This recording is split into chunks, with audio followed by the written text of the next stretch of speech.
दोस्तों, आज हम आपको मनोविज्ञान के क्षेत्र, मनोविज्ञान के शाब्दिक अर्थ और विभिन्न शताब्दियों में मनोविज्ञान की विषय वस्तु क्या रही, इसके बारे में चर्चा करेंगे। शुरू करते हैं मनोविज्ञान का परिचय। मनोविज्ञान वह शैक्षिक व अनुप्रयोगात्मक विद्या है जो प्राणी, चाहे वह मनुष्य हो, पशु हो, इन सभी की मानसिक प्रक्रियाओं, अनुभव तथा व्यक्त व अव्यक्त दोनों प्रकार के व्यवहारों का एक क्रमबद्ध तथा वैज्ञानिक अध्ययन करती है।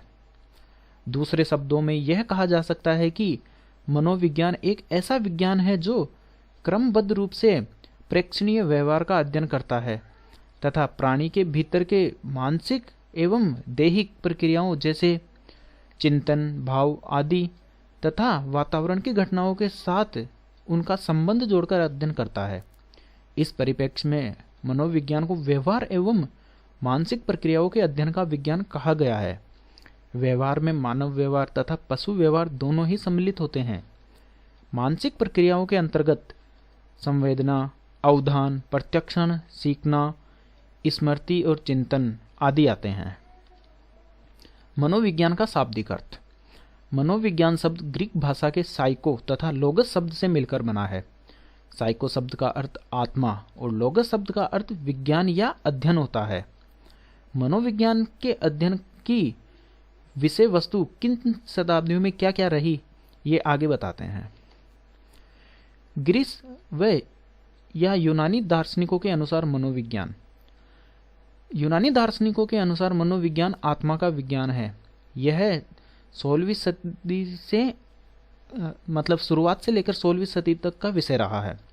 16वीं शताब्दी में ग्रीस देश के दार्शनिकों ने इसके शाब्दिक अर्थ के अनुसार इसे आत्मा का अध्ययन करने वाला विज्ञान माना है। इस शाब्दिक अर्थ के कारण मनोविज्ञान को आत्मा का ज्ञान माना जाता है। ईसा के 500 वर्ष पूर्व से 16वीं शताब्दी तक मनोविज्ञान के अर्थ के संबंध में यही धारणा प्रचलित रही। इन यूनानी दार्शनिकों में प्लेटो, अरस्तु तथा डेकार्टे उल्लेखनीय है। डेकार्टे फ्रांस के एक दार्शनिक हैं। मनोविज्ञान मस्तिष्क का या मन का विज्ञान। 17वीं या 16वीं शताब्दी में J.S. रोज के अनुसार पहले मनोविज्ञान का अर्थ आत्मा से लगाया जाता था, परंतु यह परिभाषा अस्पष्ट है क्योंकि हम इस प्रश्न का संतोषजनक उत्तर नहीं दे सकते कि आत्मा क्या है। अतः 16वीं शताब्दी में मनोविज्ञान का यह अर्थ अस्वीकार कर दिया गया। 17वीं शताब्दी तथा 18वीं शताब्दी के दार्शनिकों ने, जिनमें Leibniz, Hobbes, John Locke, Kant, Hume, पेम्पोलोजी, थॉमस रीड आदि का नाम उल्लेखनीय है, ने साइकी का अर्थ मन व मस्तिष्क बताया और मनोविज्ञान की विषय वस्तु मन है, ये कहा। फलतः मनोविज्ञान मन के अध्ययन का विज्ञान माना गया। मनोविज्ञान चेतना का विज्ञान। 19वीं शताब्दी में मन का विज्ञान मानने वाले दार्शनिकों की परिभाषाओं में मुख्यतः 2 तरह के दोष पाए गए। पहला, आत्मा या मन एक ऐसी अमूर्त वस्तु है जिसे देखा या सुना नहीं जा सकता, फलतः इसका अध्ययन वैज्ञानिक ढंग से संभव नहीं है और न ही इन पर कोई प्रयोग किया जा सकता है। दूसरा, मनोविज्ञान को मन या आत्मा का विज्ञान मान लेने से उसकी विषय वस्तु अस्पष्ट ही बनी रहती है, क्योंकि इन शब्दों का प्रयोग अनेक अर्थों में किया जाता है। मनोविज्ञान में यह किस अर्थ में प्रयुक्त किया जा रहा है, यह निश्चित रूप से नहीं कहा जा सकता, यानी कि मन और आत्मा को किन अर्थ में उपयोग किया जा रहा है, ये स्पष्ट रूप से नहीं कहा जा सकता। फलस्वरूप मनोविज्ञान की विषय वस्तु मन या आत्मा से हटकर मानसिक क्रियाएं या चेतना अनुभूति हो गई। इस परिभाषा को मानने वाले मनोवैज्ञानिकों में संरचनावादी मनोवैज्ञानिक आते हैं, जिनमें विलियम वुंट, ईबी टिचेनर प्रमुख थे। चेतना का विज्ञान मानने वाले अन्य वैज्ञानिक विलियम जेम्स एवं जेम्स सली थे। चेतन अनुभूति का अर्थ संवेदना, कल्पना, प्रतिमा तथा भाव आदि मानसिक क्रियाओं से है। मनोवैज्ञानिक की प्रथम प्रयोगशाला 1879 में विलियम वुंट ने लिप्जिंग विश्वविद्यालय में स्थापित की थी। विलियम वुंट को मनोविज्ञान का जनक कहा जाता है। आधुनिक मनोविज्ञान का जनक विलियम जेम्स को कहते हैं।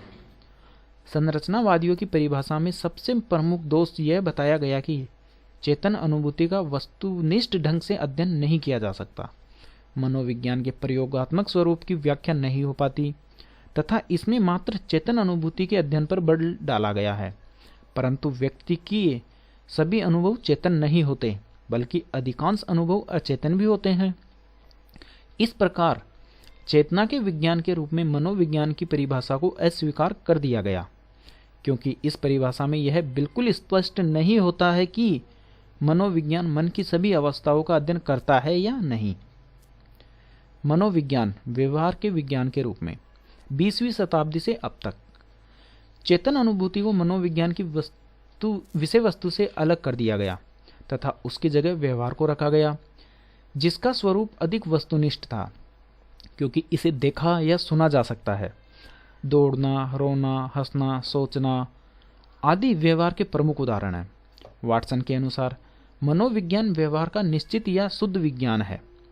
मनोविज्ञान में व्यवहारवाद की शुरुआत 20वीं सदी से पहले दशक में जेबी वाटसन द्वारा 1913 में जॉन हॉपकिंस विश्वविद्यालय में की गई। वाटसन को व्यवहारवाद का जनक कहा जाता है। मनोविज्ञान को व्यवहार का विज्ञान मानने वाले वैज्ञानिक JB Watson, William Woodworth, William McDougall एवं बीएफ स्किनर थे। मनोविज्ञान के अर्थ परिवर्तन को वुडवर्थ ने निम्न प्रकार से परिभाषित किया।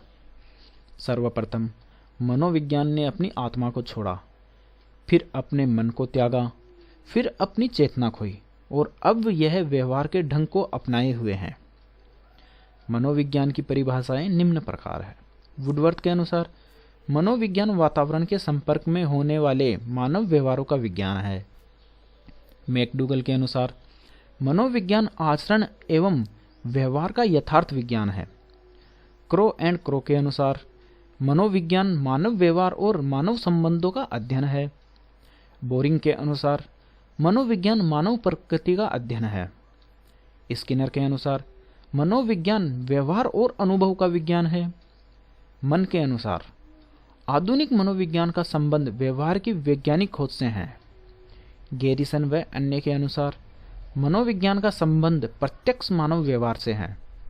गार्डन मर्फी के अनुसार मनोविज्ञान वह विज्ञान है जो जीवित व्यक्तियों का उनके वातावरण के प्रति अनुक्रियाओं का अध्ययन करता है। मनोविज्ञान के विषय क्षेत्र। मनोविज्ञान के विषय क्षेत्र में रात दिन वृद्धि होती जा रही है, अतः मनोविज्ञान के अध्ययन के लिए अनेक शाखाओं को विभाजित कर दिया गया है। यही नहीं, लगातार नए नए क्षेत्र भी बनते जा रहे हैं। इस प्रकार प्रमुख क्षेत्र निम्न है: सामान्य मनोविज्ञान, असामान्य मनोविज्ञान, मानव मनोविज्ञान, पशु मनोविज्ञान, बाल मनोविज्ञान, किशोर मनोविज्ञान, प्रौढ़ मनोविज्ञान, वृद्धावस्था का मनोविज्ञान, औद्योगिक मनोविज्ञान, नैदानिक मनोविज्ञान, परामर्श मनोविज्ञान, मनोजैविक मनोविज्ञान, व्यक्तित्व मनोविज्ञान, सैन्य मनोविज्ञान, प्रायोगिक मनोविज्ञान, मनोमितिक मनोविज्ञान, अतीन्द्रिय मनोविज्ञान, पर्यावरणीय मनोविज्ञान, स्वास्थ्य मनोविज्ञान, न्यायिक मनोविज्ञान, खेल कूद मनोविज्ञान, राजनीतिक मनोविज्ञान और शैक्षिक मनोविज्ञान। शिक्षा के क्षेत्र में शैक्षिक मनोविज्ञान का बहुत ही महत्वपूर्ण स्थान है। आगे के वीडियो में हम शैक्षिक मनोविज्ञान के विषय में ही चर्चा करेंगे और इसकी विभिन्न शाखाओं, इनका अर्थ और इसके सिद्धांतों के बारे में चर्चा करेंगे।